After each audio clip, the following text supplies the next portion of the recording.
BC cracked down hard on Airbnb, investment condos, vacation homes, and properties that owners did not live in were removed from the short term rental market. The goal was simple: push more homes back into long term rental supply and help fix the BC rental crisis.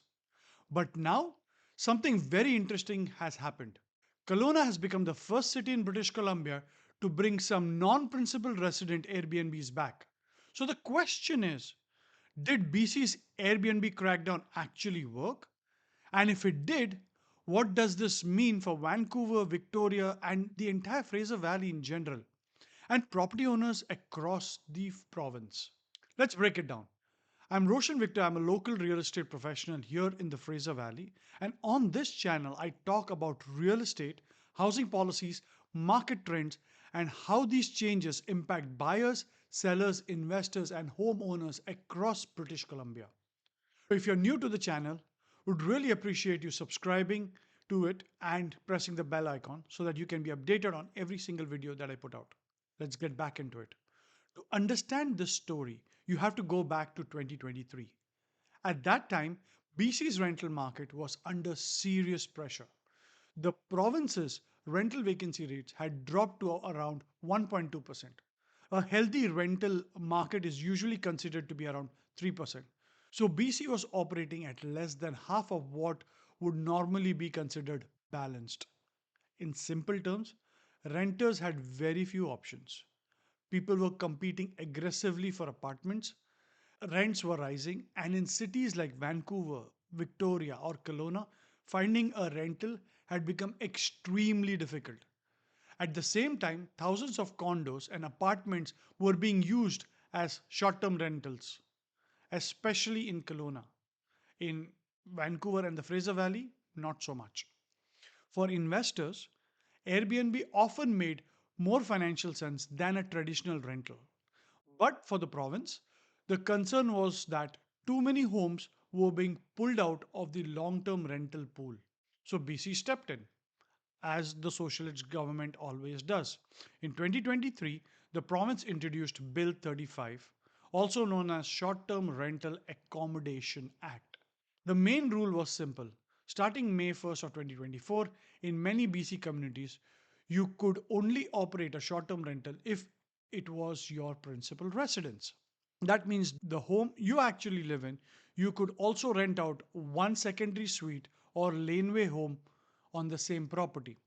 But the traditional investment Airbnb model was largely shut down. So, if someone owned a condo downtown but lived somewhere else, that condo could not be put on Airbnb for rentals. And this affected high population and high density areas like downtown Vancouver, downtown Surrey, downtown Kelowna. But the rule applied to 65 communities across BC, including Vancouver, Victoria, Kelowna, Kamloops, and many other cities with a population of over 10,000 or close to one. The province also added stronger enforcements. Fines were increased, municipalities were given more power, and in 2025, BC launched the short term rental registry. Hosts had to register, platforms like Airbnb, Verbo, and Booking.com had to validate those registrations by June 2025. Unregistered listings could be removed. So, this was not a small rule change. This was a major reset in BC's short term rental market. Now, the big question is, did it work? In Kelowna, the answer appears to be yes. Kelowna's rental vacancy rate was around 1.2% in 2023. By 2024, it jumped to 3.8%. By 2025, it rose even further, reaching 6.4 to 6.9% depending on the data and source that you're looking at. That's a dramatic shift. Kelowna went from a crisis level rental market to one of the highest vacancy rates among large metro areas in Canada. One bedroom vacancy rates went above 9%. Even two bedroom units, which were usually hard to find, rose above 5%. Now, to be fair, this was not only because of the Airbnb rules. Kelowna also saw a lot of new rental construction. Federal immigration changes reduced demand from international students and temporary workers, and some residents moved to more affordable provinces like Alberta. So this was not one policy creating one result, but the short term rental crackdown clearly played a role in pushing more housing back into the long term rental market. That brings us to the most important part of this story. BC built an escape hatch into the law. A municipality can apply to opt out for principal residence requirement if its rental vacancy rate is 3% or higher for 2 consecutive years. And Kelowna hit that threshold in 2024. Then it stayed above that threshold level in 2025. So Kelowna applied for an exemption, and in 2026 April, that's last month, the province approved it. That means starting June 1st, 2026, certain properties in Kelowna can once again operate as short-term rentals, even if they are not the owner's principal residence. But that is important. This is not a full return to the old Airbnb market. It does not mean every investor can buy any condo in Kelowna and turn it into an Airbnb. The exemption is targeted. Only properties in buildings that were already approved for short-term rental subzones before 2024 are eligible. Strata approval is still required. A city business license is still required. Provincial registration is still required. So the government is not saying Airbnb is widely open again.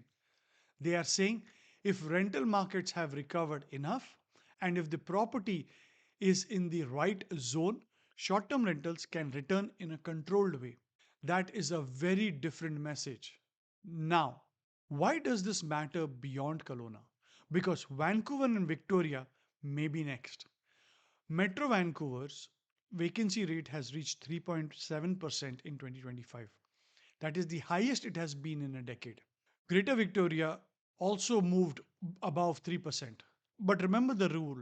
But remember, the rule requires 2 consecutive years above 3%. So Vancouver and Victoria 2025 may only be year 1.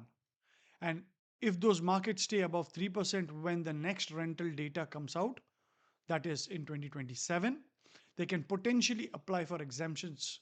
That so if the market stays above 3% when the rental data for 2026 comes out, they could potentially apply for exemption in 2027. That could be a major conversation, especially in Vancouver, with large events like the FIFA World Cup, increasing pressure on hotels and visitor accommodation. But unfortunately, because of the rules and the bureaucracy which this government has already put in place, homeowners who have the option of putting their property up on Airbnb cannot utilize or make use of this exemption, because by the time the cities can apply for this exemption, it is going to be 2027, and in June of 2026, the FIFA World Cup is done and dusted. But the province will still have to balance tourism demand with the need to protect long term rental housing. Now, let's talk about the Fraser Valley. The Fraser Valley is not the same position as Kelowna. Communities like Abbotsford, Langley, and Chilliwack still have low vacancy rates, roughly 1.3 to 1.5%. That is still extremely tight. The Fraser Valley continues to absorb renters and buyers who are priced out of Vancouver, Burnaby, New Westminster, Coquitlam, and other parts of Metro Vancouver. Population growth is strong. More families are moving east in search of affordability, and the rental supply has not caught up fast enough. So, if you're watching this in Fraser Valley, I would not expect a Kelowna style Airbnb exemption anytime soon. The data simply does not support it yet. Now, there is another side to this policy.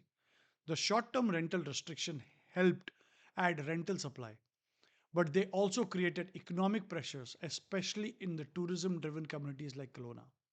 Airbnb and other short term rentals support restaurants, wineries, shops, cleaners, property managers, transportation companies, and local attractions.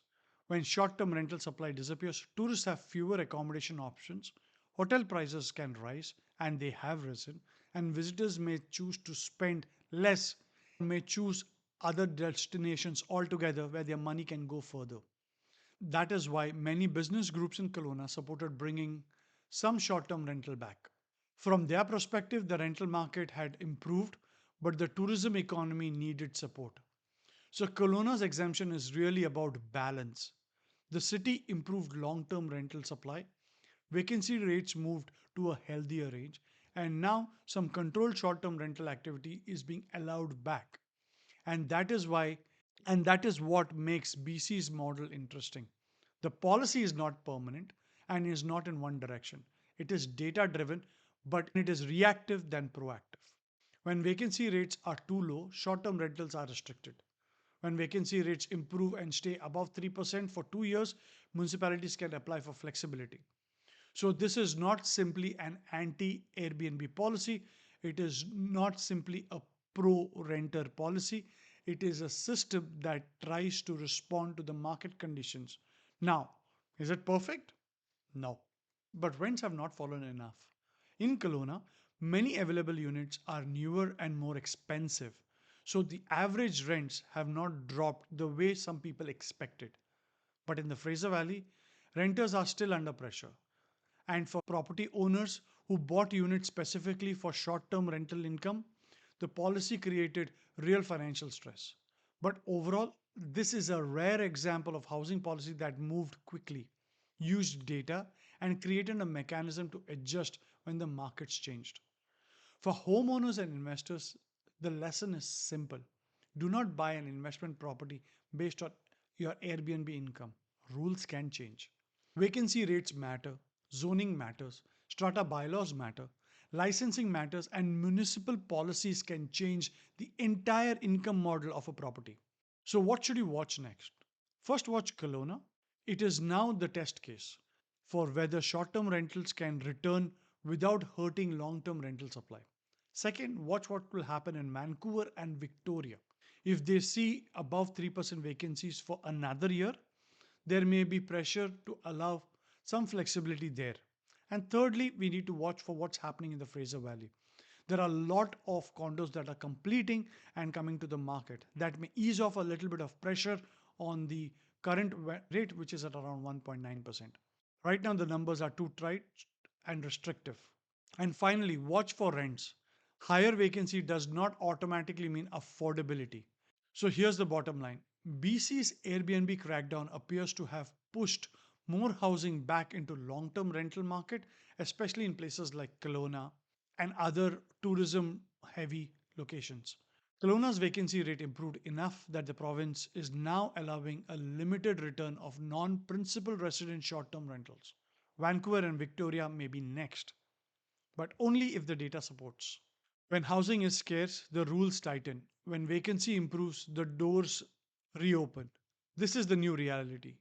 So, if you're buying, selling, or investing, or trying to understand how these policy changes affect BC housing, make sure to look at the numbers before you make your decision. And if you are buying or selling in the Fraser Valley or Greater Vancouver area, there's a link in my description below to book a one on one consult with me.